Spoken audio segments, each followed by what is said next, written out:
तो हेलो भाई लोग, स्वागत है आपका हमारे यूट्यूब चैनल पे।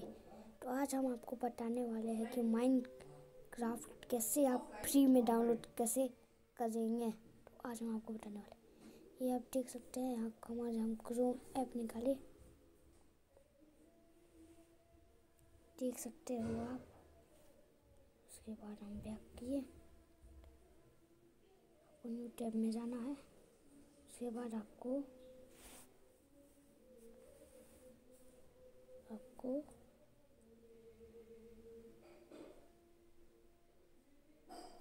ये करना है। उसके बाद आपको ये सेकेंड वाला को डालना है। उसके बाद आप यहाँ देख सकते हैं, ये कौन सा, ये सेकेंड वाला।